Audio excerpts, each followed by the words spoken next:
the match going. It is chaotic here. Out of the way, Schoolboy here. Wait, foot on the ropes. His feet are on the ropes. But Worker Ant broke it up. I mean, this is Worker Ant's return. He doesn't want this win to be tarnished by tactics like that. Interesting here as we see the tag team partners arguing now. As you said, Worker Ant does not want to win like that. Oh no! All the Cyberhawks were there. Triple super kick. Now, cautiously going for the cover. Worker Ant's there. He says no. Worker Ant lets it end like that after Ultimo and tried to use those dirty tactics. The Hawks are victorious here at WrestleJob. This is definitely not the return that Worker Ant wanted here. There's a sign of some sportsmanship here. There's gonna be a conversation now with the Colony over what tactics they're going to be using. Electro Ant seems to be, oh wait a second.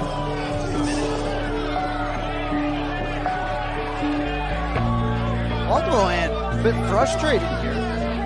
Ultimo Ant, I mean, he had the match won. His own partner broke up that pin because he did have his feet on the ropes, and again, that's not what the Colony does. Ultimo Ant walking out alone. A lot of tension here with the Colony. Now, I would have loved to have seen all 6 of these competitors in the ring right now with their hands raised.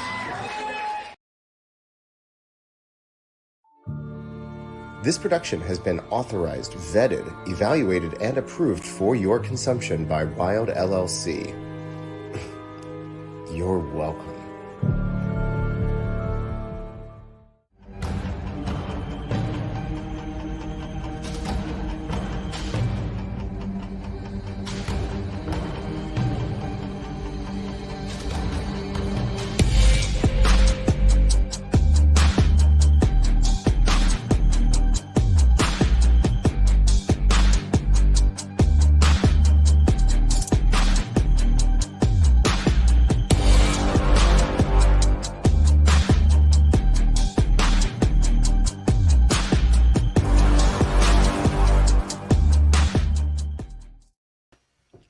Hey. Hello. What's going on? Hello. We are back.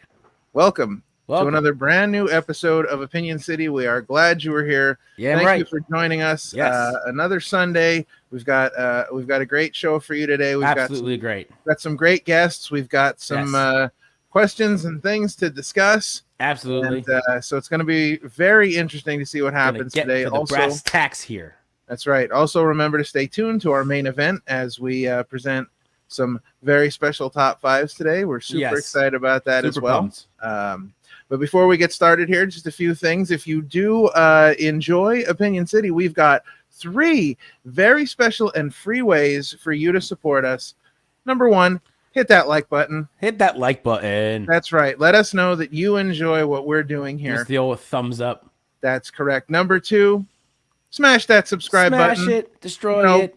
Pretend you're 3 guys kicking an ant in the face and just smash the crap out of it so that you never miss a single thing that we're doing. And finally, hit the share button. Share us with your friends, strangers, colleagues. Listen, if people, you're at a anyone. picnic this summer and you see a line of ants coming across the table, stop them and tell them what you know, that Opinion City is the best podcast, that they should be listening to that as well. In addition to that, we got a couple other ways you can support us if you are really interested in helping us continue to do what we do here. Guys, we got merch. Look at that. Merch. The brand new Opinion City Wild LLC Let Us In logo. It's all over the merch sites. We have links. So many things. We have links in the description below, so check that out.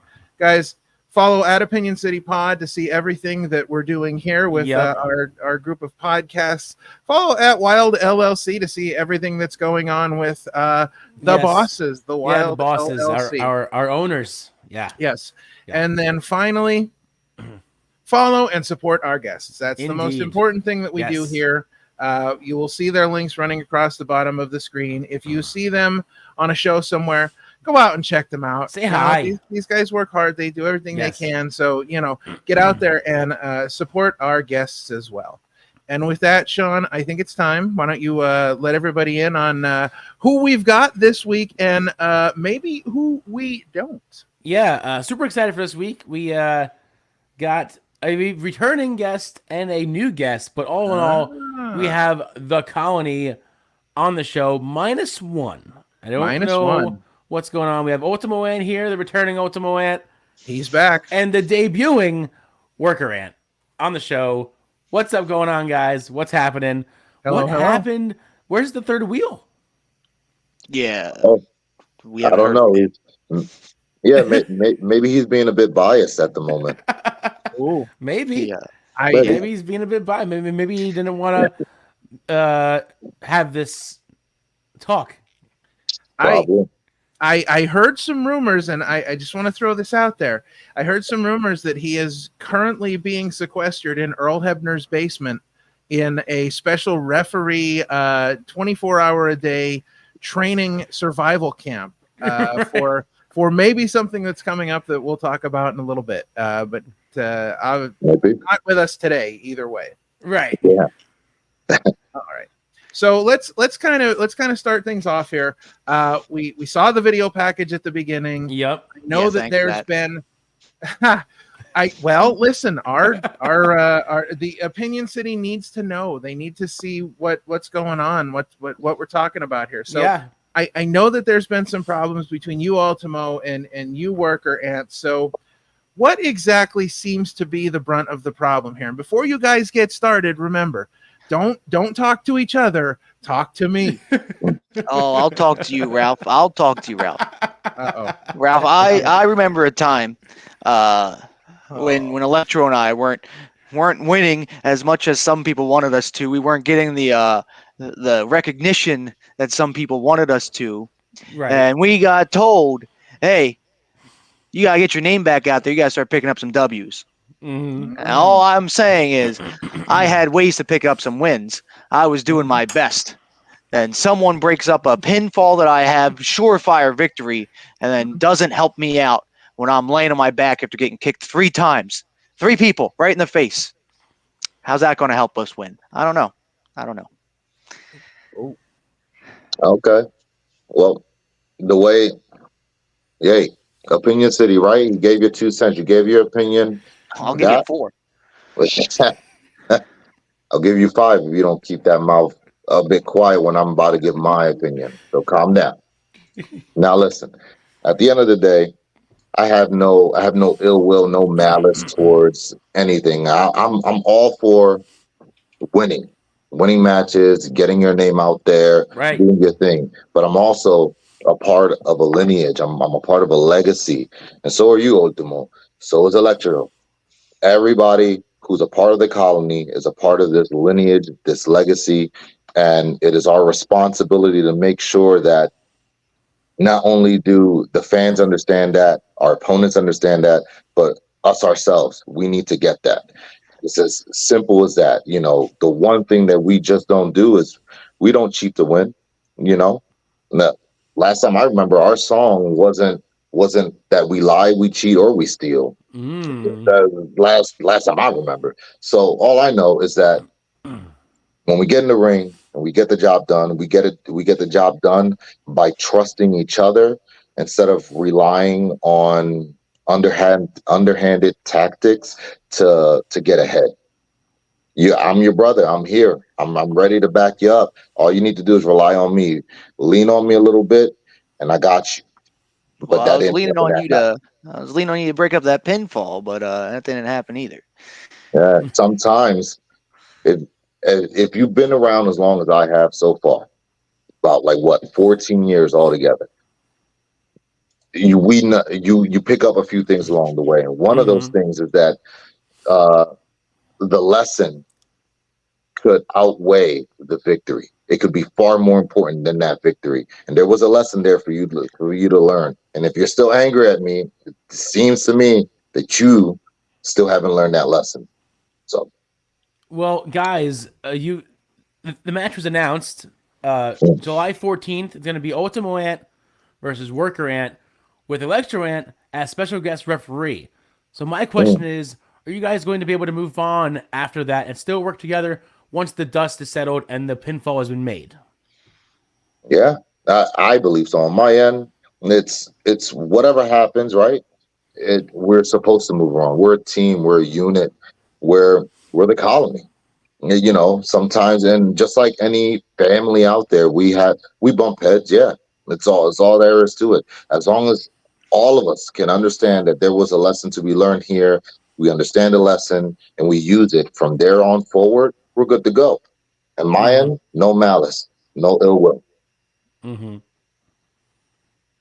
Right. We'll see how Earl Hebner's school of refereeing goes. We will see. Indeed. Yeah. Yeah. So let's kind of work our way past this a little bit here and talk about some colony stuff since we have you guys here. You know, we'd be remiss if we didn't talk a little bit about the colony. So of course, you know, tell us a little bit about, you know, your history with the colony. You know, where did you three? Well, you guys kind of come into this all together, and how have you sort of evolved since then? Yeah, sure. I came in a very unconventional way.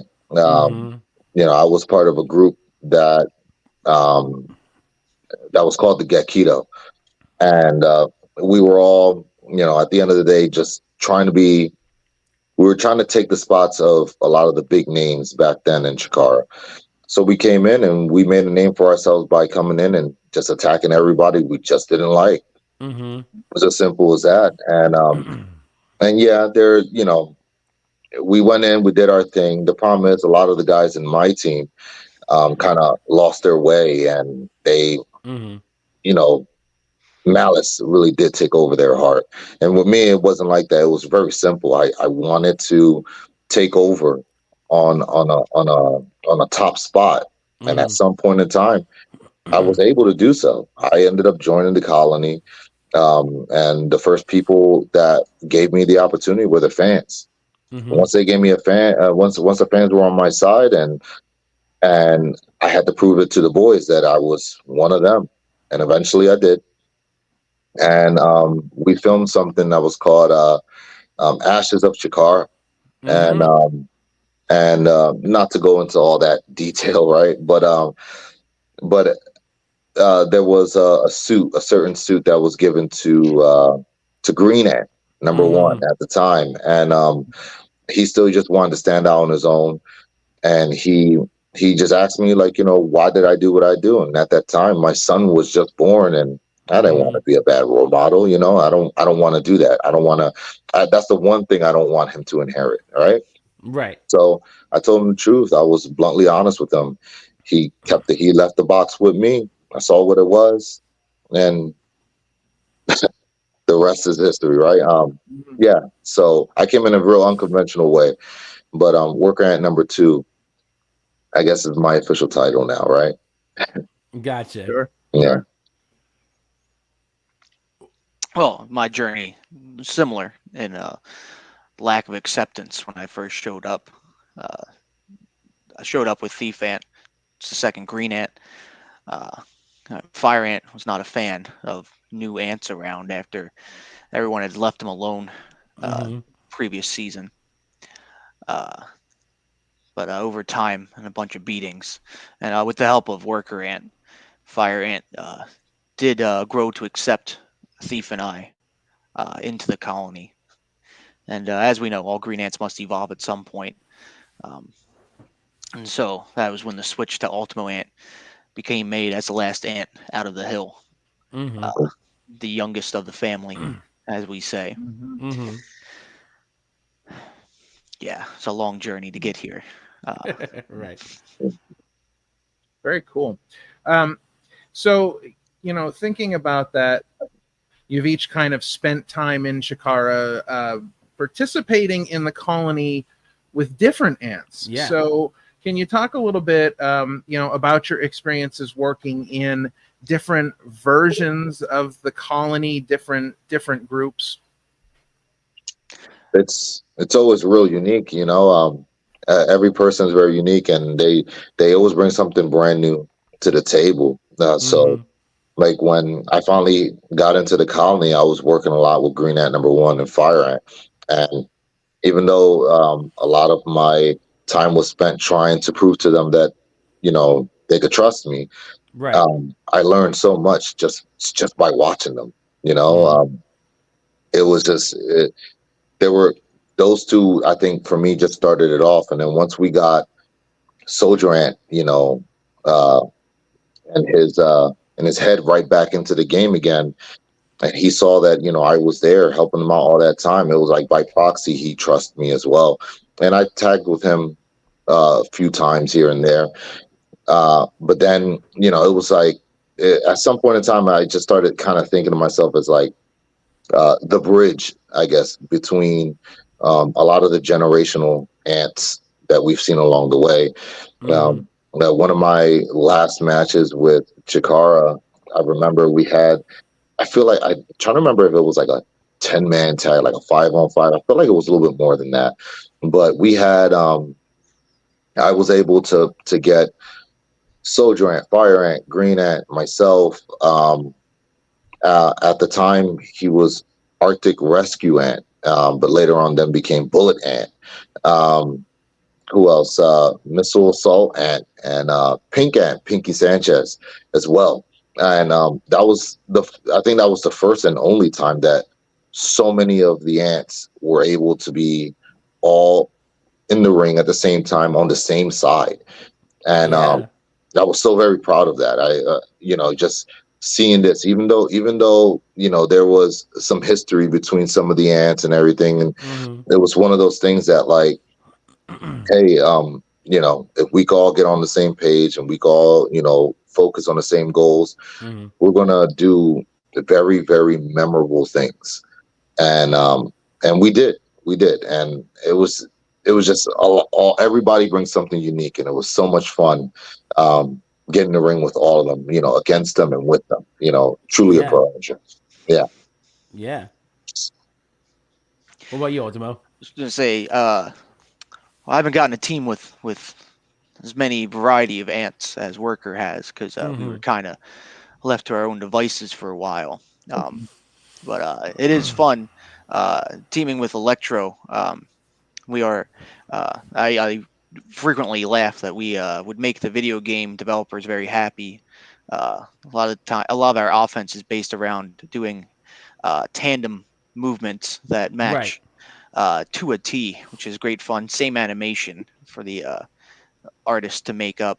The times I've gotten a team with Fire Ant on my own, I'd like to think of us as interchangeable ants. Each of us could do the offensive maneuver. It didn't matter from what position we were in. That I enjoyed. When I'm with Worker, especially nowadays, it's just two lumbering ants throwing bodies, taking names. Yeah, I'm sure. But so when Chikara shut down in 2020, did the colony have sort of a game plan when it came to each of your wrestling careers once all that happened? Well, I know Thief and I, we were sticking around. We were trying to find the new home, trying to find the new place to be seen again safely, which is where we wound up at Camp Leapfrog for a bit. A lot of times we, after a few years, we wound up going to Vermont a lot for wrestling. ETWA now split between sometimes ETWA, Green Mountain Wrestling's our Central Vermont home. Labor of Love, the LVAC, the holes that were left when Chikara went away. We were trying to find new places to land on. What about you, Worker? With me, there was a lot of things going on behind scenes. A lot of people, when it came to my thought on my whole idea of wrestling is that I trust who I'm in the ring with, and at times against. And around that time, 2020, there was two things that was happening. A lot of people that I knew were getting in trouble for a lot of things.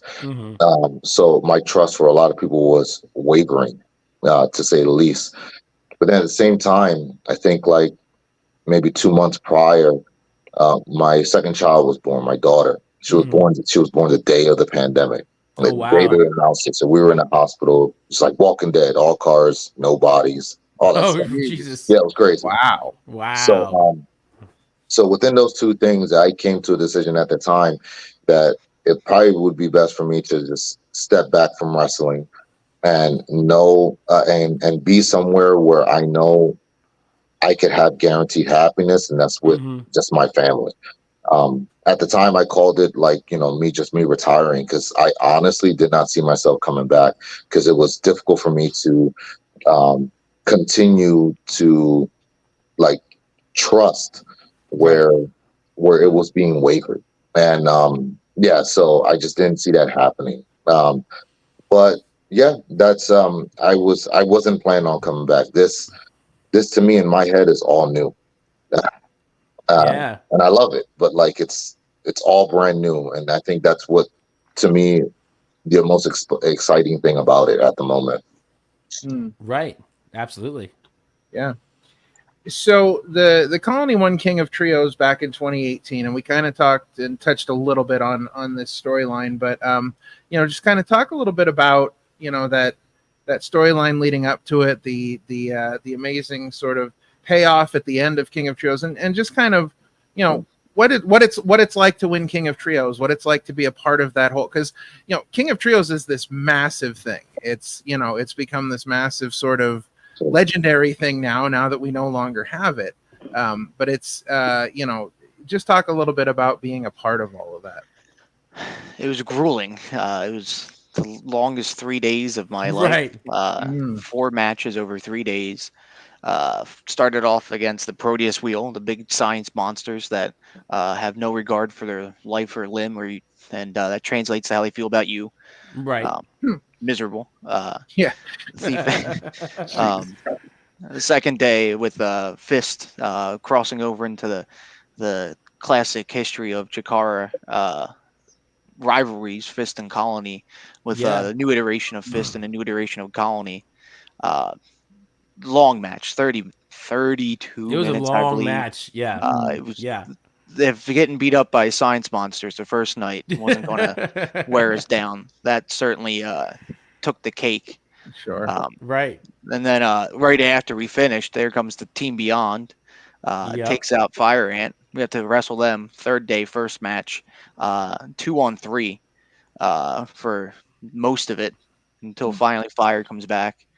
And then the Australians in the finals are strongest men I've ever felt. Pick you up and throw you around with ease. And to be able to edge out a victory over them, crazy. Being able to use more classic Colony maneuvers as the tournament went on was exciting, but you could see we were very new with them. They were not as polished as probably the last time people had seen them. And so it was exciting to use them, but it was even more exciting to know that we were being welcomed in to learn and use them more so we could improve upon them. And that part was very gratifying. It was very gratifying to have Worker be there to present the medals to us. But it was on top of such a long and laborious weekend of just wrestling the top trios available to climb your way to the finals and then win. I don't think my body's even fully recovered from that. Yeah, all these years later, you're still trying to recover from that. Yeah, I mean, it is a lot it's a huge tournament. Big every year. I was at that specific one where you guys won, and I remember as soon as you guys hit that 3, the crowd erupted. Yeah, from that reaction, it was just one of the coolest reactions or finales I've ever seen in a long time, and it was really cool to see like everyone in the ring, hands held high, together as one colony, one unit. It was just awesome. Yeah, it's a beautiful thing, you know. Yeah. Once the synergy between the team that resonates with the crowd, and just it's a beautiful thing, you know. I remember that night, and it was before I came out, I'm in the back, I'm tearing up because like these kids are finally. It's crazy. It's like they might have already had gained acceptance with Fire Ant prior to this, but like it truly felt like one of the best synergies I've seen in a long while amongst a group at Chikara at the time, and it was a beautiful thing. I don't know, call me sentimental because I'm a dad now, right? But it was great to see. It truly was. Right. It's always beautiful when a trio of ants gets a victory and can stand in the ring and hold their hands up, isn't it? Yeah, Isn't it? absolutely. Yeah, it would have been nice. Yeah. What are you doing, man? Come on, stop. So, do you have a favorite? Do you have a favorite non King of Trios moment that you've had in your career as the Colony? No, go ahead, Ultimo. Go ahead. Well, I was trying to think of some myself. Yeah. I know when Electro and I won the ETWA Tag Championships in Vermont. That was our first, 15 pounds of gold piece. We got to carry around and defend that for a year. It was very exciting for us to be crowned champions, earn championships out of a 3-corner tag match, 4-corner even. So many people in that match, hard to keep up. Right. That's always stuck with us. We've enjoyed that. There was a time where we were doing traveling trios, and there was a weekend where we were on the road with our riding partner was Bryce Remsburg. But we went to Limitless, and then came down to do Blitzkrieg, and that weekend of wrestling really felt like we gelled. Thief and I for that one really felt like we were grooving, and our third had changed because there wasn't much of a third to come around with us at the time. But it felt like as a tandem we were really in the groove there. Well, and you guys are very very versed in the New England area in the wrestling scene up there. You're very well known up there. You spend a lot of time up there at different promotions. Yeah, it before the pandemic, it felt like a second home. It felt like once a quarter we were going up, spending a weekend traveling around all the different states and coming back home. I'm sure we're going to be getting towards that again in the coming months and year or so. That we'll spend more time traveling up, seeing the numerous wrestling promotions in the New England area, and then coming back home. So we're just reminding them. So, being that you've been to Vermont a few times, so many times, more than a few times, have you had the chance to spot some moose? No moose, fake moose. No moose. No moose. You took the words out of my mouth. I was going to ask about moose. Moose ain't real. It's been 2, maybe 3 years going up to Vermont once a month on the Moose Highway. No moose. Ain't no moose. It's an urban legend. Yeah, right. It's an urban legend. It's an urban legend. At this point, I don't know if the Man versus Moose match with CC will ever happen. I don't think so either. I think it's about as real as when Frank Gotch wrestled a bear. I don't think that happened. Right. Yeah. It's good. It's good to have dreams and goals, but sometimes they just don't work out. Right. I want you to know, we're in a group chat with a lot of the Vermonters, and every now and then they'll send us a video that their friend sent them of a moose. Yeah, but it's a friend. It's not them. Right. And we tell them, it's a friend of a friend. It's not. Yeah. Yeah, we accept nothing less than first-hand accounts of moose things. Yeah. Right. Right. That's funny. You saw one? I don't believe it. You saw one? No. I don't believe really? it. No. He said that No, was no, fun. no. Yeah. Listen, I think that there's It's a moose town. They're fake. I think that when you live in Vermont and you have you're a citizen of Vermont, you get put in this group chat where they Right. share these fake videos, and they're like, Right. listen, if anybody ever asks you about a moose, tell them a friend sent you one of these videos. Yeah, right. I think that's what it is. I would believe that. I've met the mayor of Barrie, Vermont, and he seems like the type of guy to put together a group chat and disinformation campaigns about moose around to boost their tourism. Right. That's what we call collusion. Right. That's right. That's what we would call collusion. Yeah.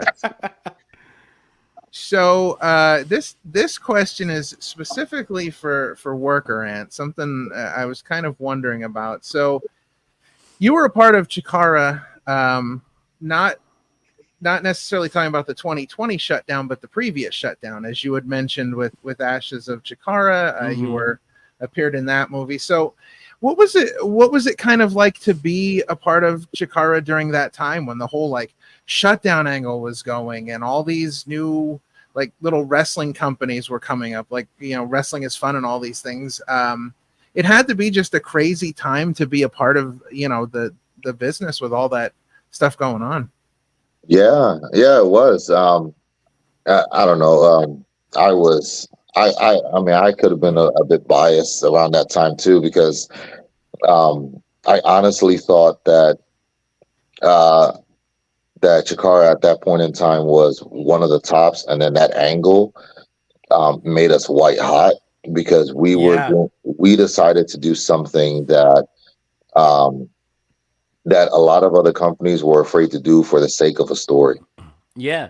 And they were like, it was a big deal, it dealt with contracts and all that stuff. And I was just so excited, like getting a chance to work with guys like Jim Jacobs and whatnot. And just like picking brains, trying to understand this from like a storytelling perspective, because, I mean, that's me personally. That's what people like, oh, you've been in wrestling for umpteen years and this and that. I'm like, oh yeah, whatever. But like, I consider myself more of a storyteller than I do a wrestler. The wrestling part, yeah, it's there, but I don't know. I love having people leave a show and remembering our specific moment within that whole card, and going back and probably wanting to look us up to see what our next show is going to be or something like that. But as far as around that time, it was so much fun. There was so many things happening, and we had so many people to work with, Jigsaw, Mike Quackenbush at the time, and just everybody, Eddie Kingston, just the sky was the limit, truly. And this story, these stories were just, it was great because it was about one major thing, but that it dispersed amongst a multitude of things that then led to, the downfall of Chikara at that time. And it was so good just seeing like, oh man, like, Chikara's taking these real big, bold steps forward by purposely like almost like not making money as a business, right? Sure. It was pretty crazy, and we were nervous. We didn't know how this was going to go, and they were like, yeah, we're gonna keep them glued by utilizing YouTube and creating Ashes of Chikara and seeing what everybody was doing and in the back, and at their homes and whatnot. That was all super cool. That's the first time I've ever done anything else. I think if it wasn't for that, I would have never done things like walk some form of like red carpet when we decided to show Ashes of Chikara. We showed it in a freaking movie theater. I've never done that before. That's awesome. Nuts. So like, if that's not white hot, I don't know what is. Like, it was pretty gnarly. I'm not gonna lie. Yeah.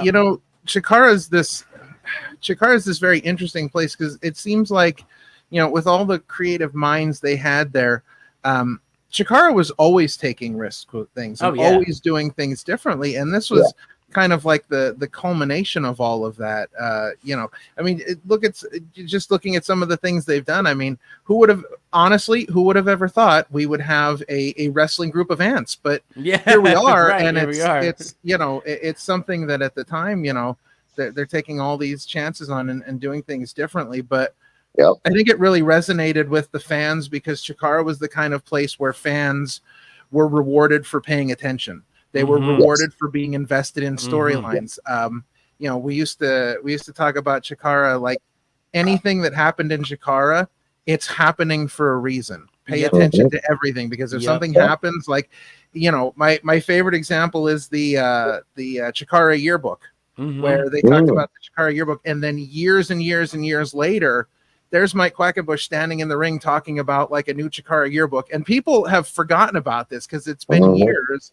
And then the lights go out and the lights come on, and there's Archibald Peck. Like, you're rewarded years later for paying attention, and like it's just the shutdown angle was crazy. It was definitely something that I think shocked a lot of people.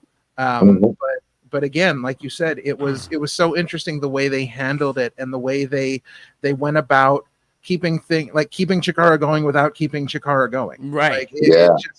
That's crazy. Yeah. And like you said, who would have ever thought, you're premiering a movie. Like such insane stuff. What a fun time to be a part of all of that. Yeah. I mean, I owe so much when it comes to Chikara and stuff like that to them, to Mike and all the trainers that helped me at that time. And everyone that I've been against with and been with in the same ring as, I owe a whole lot to a lot of them, just like you were saying, I think one of the first times I was invited to come down to a Chikara show. It was during a King of Trios. It was like a night 3, and I saw the Ants wrestle there for the first time against the Osirian Portal. Oh, nice. And, right. But I'd never seen these guys at that point in time, and I was just like, are these ants? Like, are these like Power Ranger looking ants? Like wrestling a snake and a pharaoh? What's happening here? Time traveling Egyptians. Like, who right. And then when the match was done, I was the very first one to give them a standing ovation. It was the most insane thing I've ever seen. Cool. Yep, and I was like, "This is what I want to do. I want to do this exactly." Right. So, and you could tell, right? Yeah. I think I achieved that part, right? and not for nothing, but just this morning I was explaining time traveling Egyptians to my wife. Right. Yeah. I was trying to explain to her that whole thing. Yeah. Now, were you guys involved with the secret season? The secret season. Yes, I was. And if so, what was it like? What was that whole experience like filming a season that no one was supposed to know about? Like, how did you have an audience? How did the audience know? Like, how did they not share it with everyone? How did that whole thing happen? Because it's crazy. Yeah. I believe that we just kind of had kids from the local schools come in for most of it. It's like school kids, some friends and family coming through, some randos that probably have never heard of pro wrestling, let alone Chikara. Right. We said, "Hey, come here." Right. We went up to the ash burner up around the corner and say, "You guys want to see something cool?" That's like, awesome. Not really. We said, "Don't worry, come with me." And, right. Food and seats. Yeah, there was a lot going on with it. Just a lot of filming, a lot of matches. None of the matches took place in order. Right. So not even us involved knew what was going on. Right. We had some people leaving to go to WWE. So one weekend we'd have one person, and this was their last weekend with us, and they'd go, and then the next weekend someone else would be their last weekend with us, and then they'd go away. Right. Yeah, it was very And for those people, they had to wrestle all of their stuff in 2 days, and that was Jesus. real prep for going to get That's crazy. Go to the big leagues was finish your last 4 or 5 matches with us. Right. Yeah, and you want to talk about taking risks. I mean, I remember the show at the Wrestle Factory where they announced the secret season at the end, and I remember Ultramanus Black came out wearing the Grand Championship, and the building went nuts. Like, because nobody knew what and nothing was said. Yeah. Like, he just came out and it was like, this is normal now. Yep. Yeah. I remember hearing a lot of upset people too about that. Right. Mr. Ultramantis' return match. I was grateful to be there because I was also part of the getting him back into ring shape. Oh, okay. Nice. Which was a hoot. That was I'd recently come back from breaking my nose from it. Oh, jeez. So he was coming back, and I was blind for half of it because I don't know how the basketball players do it, but the broken nose mask, the way that plastic is warped in the middle there, you can't see, can you? It looks horrible. It got me sick so many times. I had to tape it up so I couldn't see anything. Oh no! But he'd be doing moves and like I wouldn't know where his hands were coming from because I couldn't see down. It was great practice for the mask later on. I'm just getting hit with things. Oh man, I can't even block these. Devious he is. He knows the secrets. Right. Of course. Cheap shots where you could get them. Jeez, you're a man of many talents. Yeah, seriously. Wrestling blind. All kinds of stuff you do. Yeah. Some of it is new to me. Right. So let's switch gears a little bit here. So if you guys aren't busy wrestling in the ring, or in the case of Ultimo Ant, fixing rings on the fly and training guys, like you guys are not busy doing all of that. So what are some of the things you like to do in your spare time? I frequently go, "What spare time?" Because, if I'm not wrestling, I'm sewing for wrestling. If I'm not sewing for wrestling, I'm watching someone's match for wrestling. I am. I think every now and then on a Wednesday night, I'll go out with my friends and we'll go play Quizzo at a local bar. We'll do terrace. Oh, nice. There you go. Yep, there you go. The one guy there plays like he's nationally ranked. He goes up and argues. It is quite a time. He once argued. Great. He had won, and then he argued that he deserved more points. And I asked, do you report your stats into the web? Is there a cage match for Quizzo teams that I don't know about? Right. No answer. So next week we were the nationally ranked Quizzo team. Awesome. And we came in last, so I just wanted him to know that he is better than a nationally ranked Quizzo team. Right. Stop complaining about Quizzo. Wow. That's the extent of my fun outside of wrestling. Yeah. With me, I guess I'm a family man. All right. Mm-hmm. I've been a father since 2013. So awesome. I kind of I think about it more like my life is no longer mine. It's just mine. Mm-hmm. It's my family's, right? Now that I'm back in wrestling, my life is also for my brothers in arms. Mm-hmm. So like on the spare time, it's more like I got to make sure that these little human beings are growing up the proper way, right? With my son, he does Cub Scouts, and he's doing karate now and whatnot. Oh. Yeah, and my daughter is like, she wants to do everything he's doing, but then she also sees me doing wrestling or watching wrestling or something that involves wrestling. She's like, yeah, I want to do that too. And she's 4. Like, wow. It's ridiculous. So ambitious. Yeah, very ambitious, right? So like she so most of the time my spare time it usually consists of, making sure that they're doing good, they're getting to their activities, growing up as proper civilians of this world.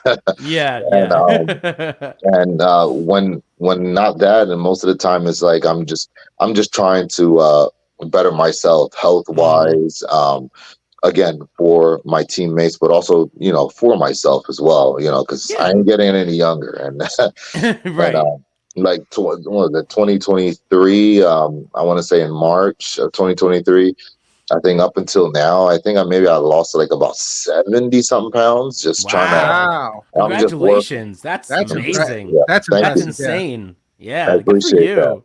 Yeah, it was Hell it took a lot of effort. It really did take a village to help build that back up. But thanks to people like my wife, like my kids, for my brothers in arms, for getting my mind right to that degree, so that I could really like learn how to focus on things like I don't say I'm on a diet.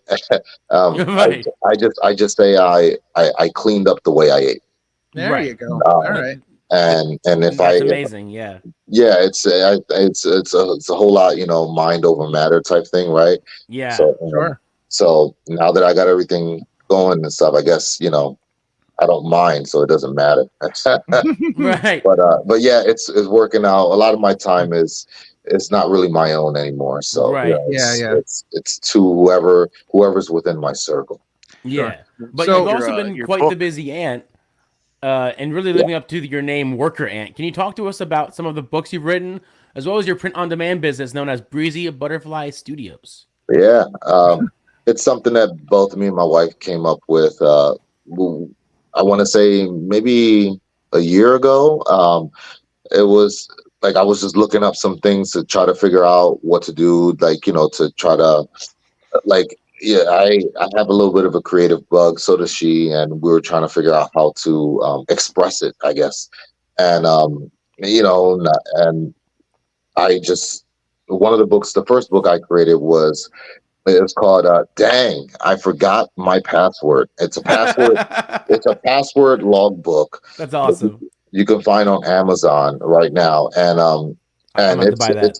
it's one of these books that like a lot, especially for the older demographic. A lot of times they're usually writing things on Post-its and all that other stuff, and then they forget where they put them, and they can't figure them out and stuff. And so, and I was like, what a great idea if we grab like just make a small book so that everybody could write down their username, their passwords, and whatnot, and stash it somewhere safe for themselves. And whenever they need to get back to it and remember something, they'll just quickly look in it, see what it is, and continue forward with their day. Nice. But that was like our very first book. But right now, I think we've done 7 books. Wow. And I'm working on the 8th right now. But we've done coloring books. I made a journal for men. It's called His cool. Journal. And I just got done making a professional wrestling journal for trainees who are like getting into wrestling, or even if even if some of the older guys still feel like they want to jot some things down, they could grab that as well. They could they have a section there for notes, for seminars whenever they're in there with special guest wrestlers from any point in time. There's a section in there for like your measurements, so that you could, give to your seamstress to make, cool. your wrestling gear. And there's like a signature set too, like, so they could remember and jot down like what their finisher might be, or, whatever moves they want to use. Yeah. So we have like book wise, that's my part of the Breezy Butterfly Studio thing, where I'm all about low content books, and I was messing around with that. My wife, she makes a lot of patterns, design patterns and stuff. Yeah. And so you could grab those patterns, and I think on one of the websites she's on right now, I think it's called spoonflower.com. Okay. And it's all about like creating these designs and then putting these designs on like things like drapes or tablecloths, or like making napkins out of them, or whatever the case may be. you could print that out, and you could have real nice sets. She's all about like Victorian things. She's you know, I feel like she's my age, but her soul feels a whole lot older. Like right. so like that's her thing, and whatnot. And we kind of just put that together. We're in talks with a few places like Target and Kohl's to see if we could maybe That's get awesome. Hell yeah. these things sold there. But it's really fun. It really is. Something I thought I never would be doing. It was writing books. Like I could actually call myself an author. And that's amazing. Wild. Yeah. So yeah, that's really neat. You mentioned wrestling gear, not to leave Worker or Ultimo Ant out of this conversation, but Ultimo, you know a little bit about wrestling gear, don't you, buddy? Oh, I know far too much about wrestling gear. Right here. Look, right here. Yeah. Was that made by him? Yeah. This is one of his right here. There you go. Yeah. You so talented. You've made so many different masks in your career. What do you have a favorite one? Oh boy. I liked there was a Halloween mask that I made that was a half skull, half ant one. That one was cool, yeah. I want to go back and revisit that one. I was even thinking recently because I just sold the US ant mask. Oh, cool. And I was like, I just wanted. My brain was going through different designs for what a new version of the U.S. Ant looks like, especially seeing Logan Paul. Right, yeah. You do U.S. Ant. I'll do Puerto Rican Ant. Yeah. Oh, perfect. Perfect. Love that. That's awesome. That might be the thing that gets us back. Yeah. That might be the thing. That might be the thing. Then Electro can do Invisible Ant. Yeah. Right. No, Canadian. Little Jim Ant. Yeah. Jim Ant. Right. Yeah. Well, and you did have a very cool mask on last night after the show at Dropkick Depression. It was the 5th anniversary mask, and that was like half green and half Ultimo, and it was just it was incredible. Yeah, it was very cool. Yeah. No, I saw one of the guys that I briefly got to roll around with in Japan, Hayate, has done new masks for every year of his, like every birthday he gets a new mask for. Oh wow, okay. I think he's like 57 now, and I really like the way the 5 looked on that. Right. And I said, wait, it's my 5th anniversary. Slap that bad boy on. Right. It's very, very cool. Yeah. Now, when you make the half masks, do you like make them in halves and then sew them together? How does that work? Like every mask winds up being, for me, there's so many different ways to put these things together. But there's 4 pieces to the mask. There's 2 sides and 2 tops. My method of putting things together is putting each side together, the side and the top on each side together, and then sew the middle seam. So that way, when I do half masks like that, it's very easy because it doesn't matter to me what the side things are happening. It's when they come together and it makes the seam line look great. Right. It's very truly split that way. Every now and then I've debated if I was going to do a full like a cross across the face style. Oh, that would be cool. Mystico that would be cool. like that. Yeah. It's extra I'll buy work. that for $1. Yeah. It's a bit extra work, but it's a cooler effect. Yeah. Wow. Yeah. It's incredible to see how talented you guys are outside of the ring, like all the other things you've got going on. Just you know, because it always amazes me, and not that I ever think any less or differently of anybody, but it always amazes me how the wrestling community, it seems like when you have that creativity out like in the ring, it's almost like you have to have that creativity outside of the ring. Like you have to be creative all the time. And so many wrestlers have all these creative ventures and things they do outside of the ring. And it's just, it's incredible to see that you guys, like do all this crazy stuff, like making masks and writing books. And it's really incredible to see. Thank you. Appreciate it. Really. It's weird. It's like, wrestling is our outlet to be as creative as we can. But I mean, let's be honest, there'll be times that, as much as we want to wrestle on all sorts of shows and everything, maybe at the time they're booked, and maybe we'll come down at some point in time in a few months or whatever. But within that time, what are we doing, right? We're Yeah. trying to. We still need some form of outlet to express our creativity, and so that's what we do. We're trying to figure out things, like that whole book thing that I've done. All I can say with that is like it started with like ideas that like my wife was like throwing around, she was like, oh yeah, I'm thinking of making like comic book but of the kids and all this stuff, and I thought that's cool.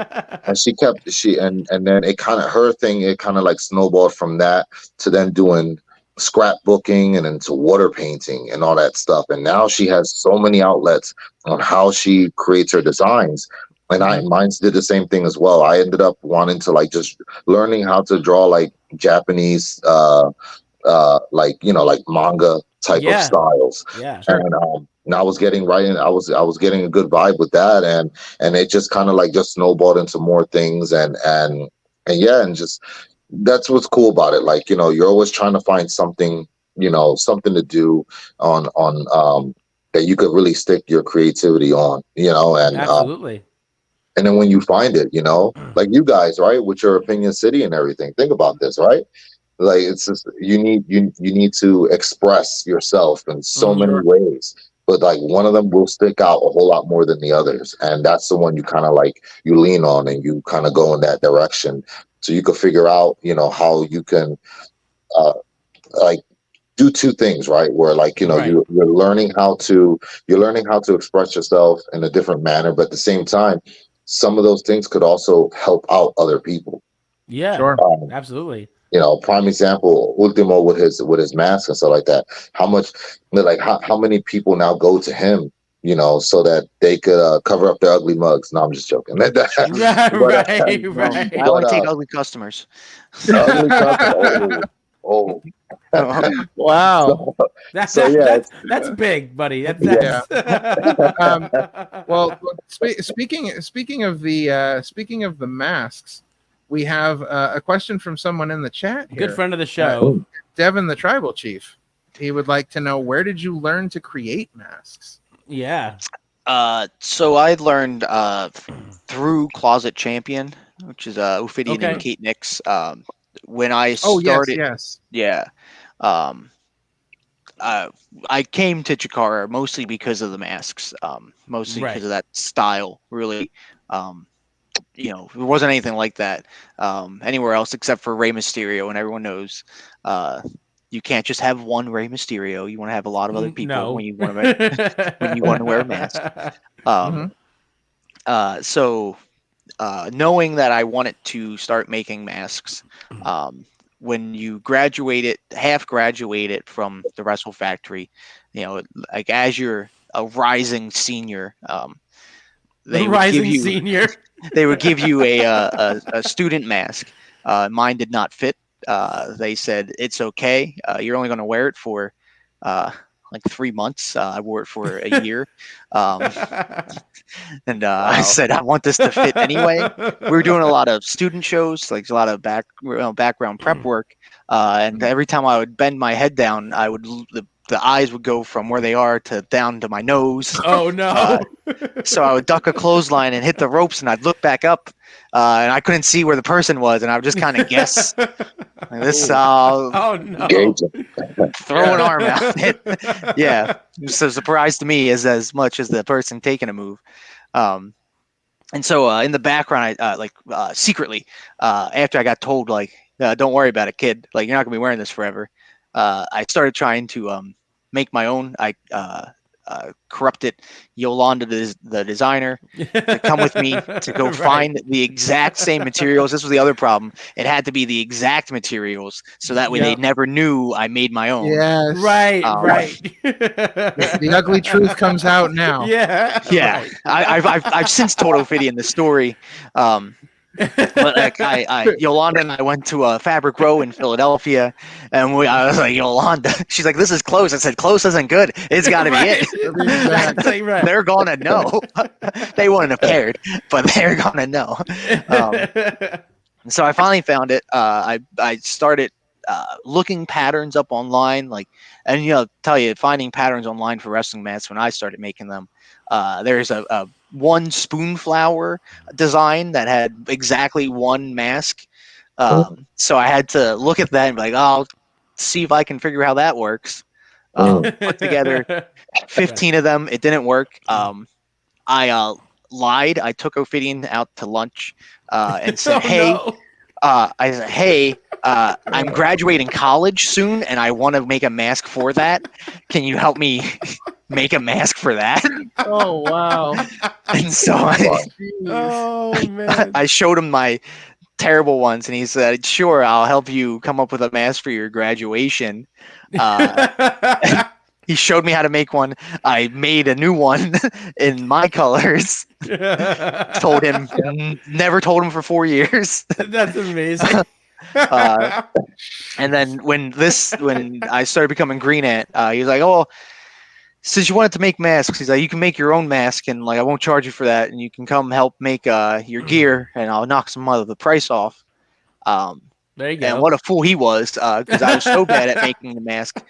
They wound up having to make it anyway, and I was so bad at cutting things out, they wound up having to do everything anyway. I still got the discount. Shh, don't tell them. Right. That's awesome. Yeah, we'll all keep the secret. Yeah, we'll all keep the secret. Yeah, don't worry. Wow. Yeah, so I did that, and then I just spent a lot of time once I started making stuff. All the guys from my class that were in masks didn't want to go back to Closet Champion because it was not that they were bad; they just didn't want to bother them. They were busy. They said, "Do you think you could make me something?" And I was sure. So I would start making more masks for them, which got me more practice. I got my first action figure as a trade. I would trade people designs. Give me a T-shirt design, I'll give you a mask. Someone was like, I'll give you an action figure of you for the mask. The action figure was terrible. Don't worry, the mask was getting better. So it was a 1-for-1 trade. But we were both kind of like, at the end of it. Yeah, it's whatever. Right, yeah. It served its purpose. And that was tremendous. Yeah. All right. Well, one final question for the both of you before we go on a quick break and get to your main event topic, whatever we figured out it actually is. What does pro wrestling mean to the both of you, and what is its impact that it's had on both of your lives? Oh man, pro wrestling to me, yeah, like I told you earlier, right? To me, it's all about trust. And I'm a big, I wear my heart on my sleeve, and it's just seeing someone's creativity and someone's passion across from me in the ring, and doing like one of the best jobs they could possibly do, and me showing love back by doing what I can to help put them over. At the same time, they're doing the same thing back to me. Oh my God, like that to me is like it's like peak performance, Yeah, right there. Like, we're telling a story, we're being artists, and the best thing about artists, right, we create something out of nothing. And I think professional wrestlers do that all the time. The very good ones, the ones who want to leave a stamp and have you remember them for years and years afterwards. This things, the whole company as a whole with Chikara, they did that. They left that stamp, absolutely. And it's great. You want to leave a stamp with companies, yeah. But like, if you could leave a stamp somewhere, and you're an individual, or you're a team, a trio, whatever the case may be, and it follows you the rest of your careers, you're doing something right. And that's what I love about wrestling. Once it's done right, everyone remembers you for all the right reasons, and you gain respect and all that, and notoriety and whatnot. But to me, honestly, wrestling's just all about, like, I need trust. I love trust, and that's what I'm hoping to get, out of it, and get more of, I guess. Right. In that sense, I want people to always trust me, whenever they're in the ring with me.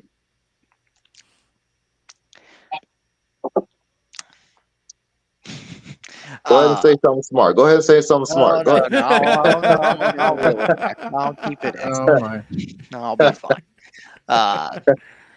Yeah, wrestling for me has just been, an outlet for, hyperactive energy that I have. Been an active person my whole life, and there's nowhere else you get to bounce off of steel cable and fly through the air with the greatest Right. speeds. Out of it, I mean, I've gotten a lot of friends, a lot of people that like I talk to and trust. The point of going up to Vermont for me now isn't for finding moose much. That's a side hustle. It's getting to ride with my friends. Even though that ride is 8 hours one way and miserable because it's 8 hours one way. It starts at 6 a.m. Oof. Well, there was a time where we I think it was like 6 months I didn't go up, just through the winter because I frequently say I'm not going up in the snow. Right. There's nothing for me up there when it's full of white powder. And so it was like 6 months had passed, and we get back in the car, and it was just like, oh, we have so much to catch up on. There's so many things to talk about. Right. Price is Right has we've got a lot of Price is Right conversation. We got a new game that we play now or watch along with. So that was that's always fun and exciting. I like especially now that I'm teaching. It's very rewarding to see people grasp what you're teaching them. I've had a few people that come in on their first day and like pick up stuff, and then I've had people that have been doing this for a while and like oh no, your class is good, like I learned something today. And I'm That's cool. a consistent worrier that perhaps I am not a good teacher, but I am also egomaniacal enough to know that I am, and it must be the students that I can't learn right. I know what I'm doing here. It's you Right. that are the problem. Yeah, I feel like Principal Skinner some days. Yeah. Right. It's not me, it's them. Yeah, so it's been very rewarding to me to be able to meet people that I enjoy being around, and then also to give back in a way that is meaningful and is very obvious when the progress is made. It's immediate feedback, and I do enjoy that. Right. Very cool. Yeah. All right. So with that, we are going to take a short break, and when we return, we are going to get into our main event, top fives, which, much like the whereabouts of Electro Ant, are a mystery at this point. So we will be right back with some mystery top fives after this short break.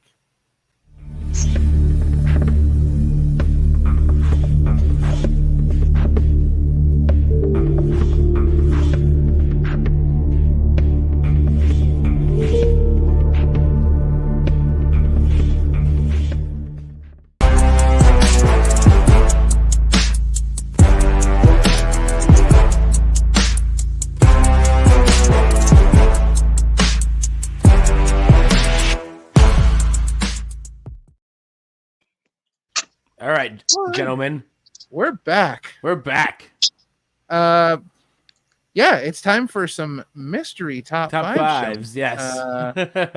Not really sure what's going to take place here, but I'm excited to hear it. So, I mean, you guys can take it away. I don't know who wants to go first. Right. You can have Worker go first. He seems like okay. the number one top five kind of guy. Okay. All right. Top five. I like it. This is like what, top five of anything? Anything you want, buddy. Whatever you want. Listen, whatever you want to present. Top five ants. You said top five ants. Actually, that's a good one. That's a good one. Top five. You do. Okay. Top five ants. That's a good one. Let's see. Pinky Sanchez is number 5. Okay. Yeah, I like him. I always thought he was wild. So, so yeah. Yes. So he was a wild he's number child. 5. Let's see. I want to say Man, this is tougher than I thought. Let's say silver. Silver's number 4. Okay. Very good. Missile assault ant was by far one of my favorite names to say. Just That in was a general. it's a pretty awesome name. That was a good one. He's my number 3. And then the other 2. He was super intense too. Like Yeah. He got over with just saying his name, and it was great. Right. Sometimes I'm over there looking behind the curtain. He's about to say it, and I'm about to say it too. I'm like, wait, I just realized I'm not one of them sitting down. So, but Soldier's number 2, and of course Fire Ant number 1. All right. Let me tell you a quick story though. One of the first times I got a chance to train with Fire Ant, he was doing a drill with a lot of the trainees, and he was telling them like we're crisscrossing each other, hitting the ropes, this and that, and he wanted to show the example, and I was on one of I was close to one of the turnbuckles that he on the side of the ropes that he was hitting. And I don't know if it was because it was like a hot summer day or anything like that, but he starts hitting these ropes so hard and so fast.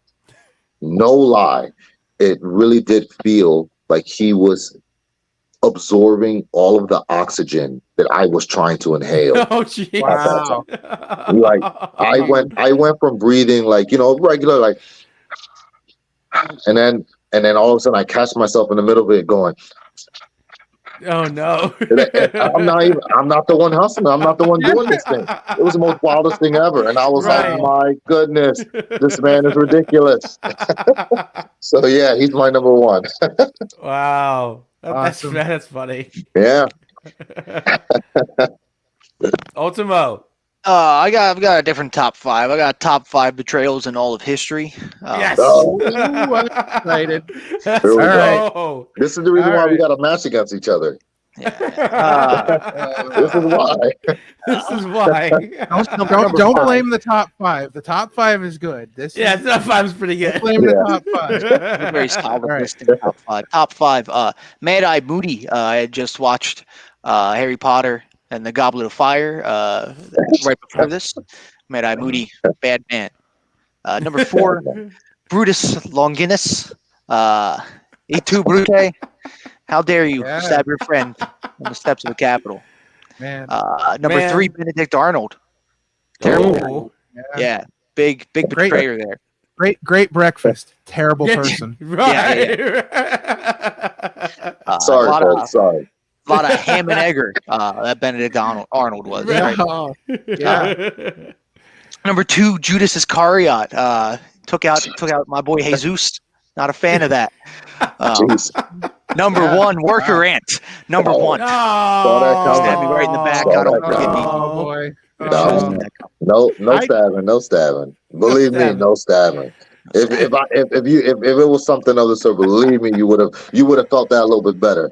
But believe me when I tell you, it was a lesson to be learned. All you need to do is learn it, get it, understand it, instill it within yourself, and hopefully out of all the things that you've been teaching your students, I'm really hoping that cheating isn't one of them. Just remember that. Ooh. I teach them to break up pinfalls. That's what I teach them to do. Don't leave your friends hanging out to dry. Listen. Before this gets too far, I just want you to know that I had a conference call because I was looking for some inspiration and some direction. So I had a conference call this week with Pharaoh Ant and Orbit Adventure Ant, and they both said, "Why can't we all just get along?" That's all I'm saying. Yeah. I mean, one of them. We're in Earth. We're on Earth. We're not in space like that. One of them. Right. Well, I mean, Pharaoh Ant's traveling time, but same difference. All right. Yes. So our mystery top 5s did not fail to deliver. No, not at all. Yes. All right. So before you guys did fantastic on the fly like that with your mysterious top 5s. Very good. So before we get out of here, before we wrap things up, guys, we are going to get ourselves into some upcoming events.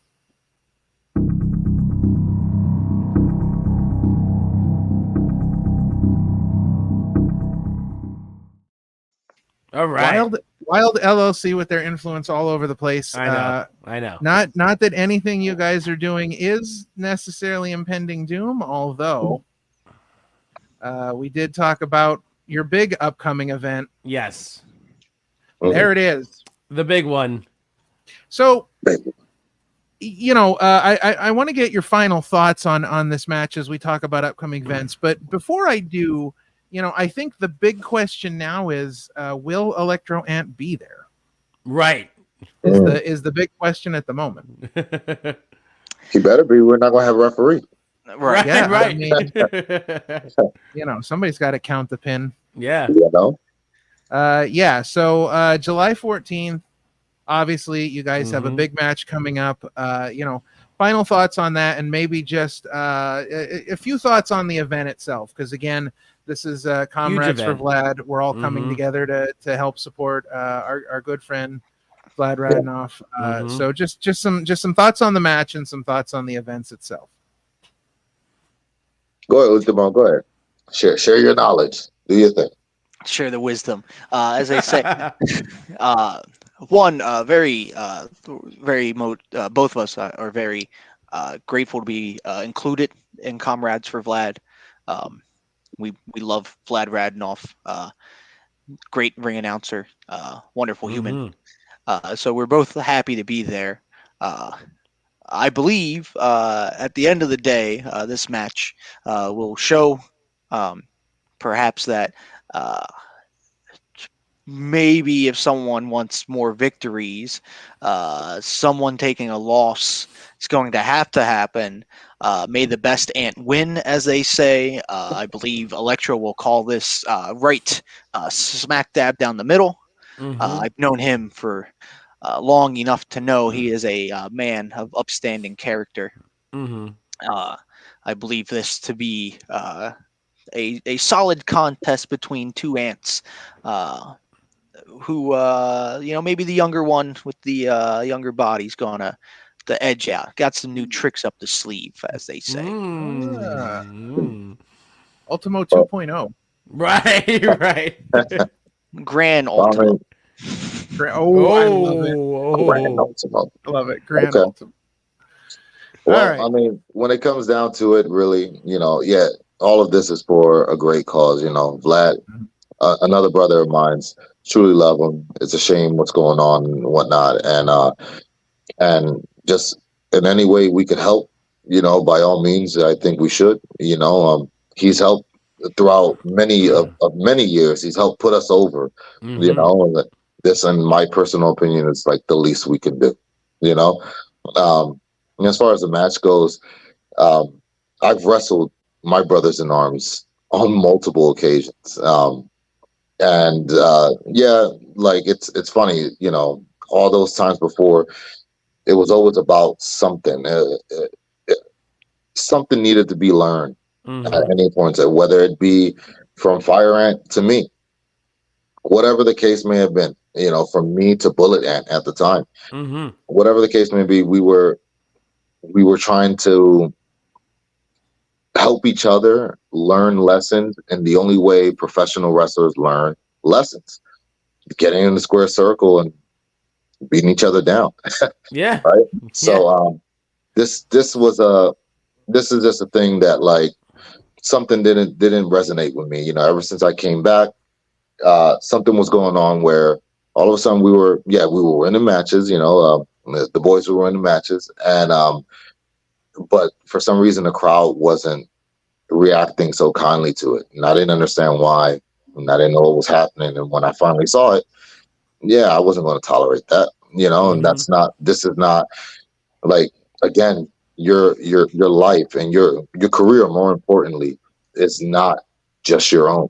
You're a part of this lineage that you're representing, a multitude of people who have worked very hard to get the colony's name on the map, and it still needs to be like that. So this right here, honestly, is a match between two brothers who are going to fight it out, and hopefully the lesson will rear its head during this match, so that we could all get back on the same page, start winning championships, start winning medals, anything of the sort. It's time for us to get back on set. But before that happens, this match, it's not that it's it's something that we don't want to happen. It needs to happen. It's as simple as that. And this lesson really needs to come through. Understood. So do you guys have any other upcoming events you'd like to promote? Anything else you guys got going on besides Comrades for Vlad? I believe July 27th is the Barrie Heritage Festival, where I will be in attendance with Green Mountain Wrestling. Hopefully wrestling in the middle of the street again, because that was a great time. The parade went right by us. They threw candy at us. I do enjoy street candy. Nice. Yeah. And so I believe that is the next thing on my calendar after this match for Comrades for Vlad. Yeah. Me, I'm just since I've been coming back, I've just been taking everything in stride. So like I don't have nothing official, but unofficially there are things coming up soon, and I can't wait to be a part of them. Other wrestling promotions, seeing where kind of where I could lay my chips, and have fun. Just have fun. I'd be remiss to say that I'm just doing this to help out like younger talent and all that stuff. I'm in this because I want to be in this myself. So like, it's one of those things that like, I'm just trying to get all my ducks in a row, trying to see if we could get things going for tags, for trios, all over, and all sorts of promotions that you guys most probably heard of. And but I'm not going to mention no names right now because nothing's concrete just yet. But we're getting the wheels turning here. So soon enough, we'll have more updates. Yeah, and of course, down at the bottom of the screen there, our viewers can see that your social media is posted at the bottom there, so everybody can follow you at those socials and see exactly where you're going to be and what you are doing. Absolutely. Sean, we got a few things coming up, don't we? Indeed we do. Next week, we have our chief of staff coming in to check in on how we've been doing. Yeah, Ultimo and mentioned upstanding. Yeah. Well, we're going to have the upstanding Dylan Mesh next week joining us for a special interview to talk about how Dylan Mania is running wild. Absolutely. And, give us maybe some updates from the bosses. Maybe we'll find out about how many sick days we get and 401k and maybe he'll have that information. Maybe Adam will get his workday login. Maybe they'll know Adam works with us. Who knows? Maybe who knows? But while you're waiting for that episode, you can check out last week's episode, which was our great interview with Fresh Air. Exciting to get to talk to those guys. Great interview, a lot of fun. Probably one of the best answers to a question we've ever had on here. If you have not seen it, Ultimo and Worker, we asked them if there was a fantasy booking, if there was one tag team in the history of wrestling that they wanted to face, and Junior Benito, without skipping a beat, said Shawn Michaels and God. It has been one of the best answers we've ever had. And don't forget, we've got Monday or Chilling with the OC for Monday Night Raw coming up next week, and we're excited to announce just this past Friday we had the return of Chilling with the Bros. Hey, we back, baby. Adam's back with us, so that's exciting as well. That's coming up this week. So we got a few things coming up, and then of course July 14th we will be at Comrades for Vlad. Yes. Tickets are on sale now. It's at the Neshaminy Creek Brewing Company. It's going to be a great show, one you're not going to want to miss. Make sure you get out for that. And then the following week, July 21st, we're going to be at Real Rumble.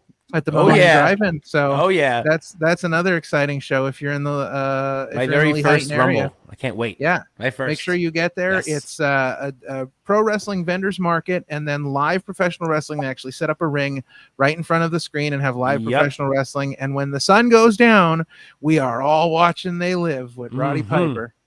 Oh, So yeah. yeah, Nice. it's gonna be exciting. Absolutely.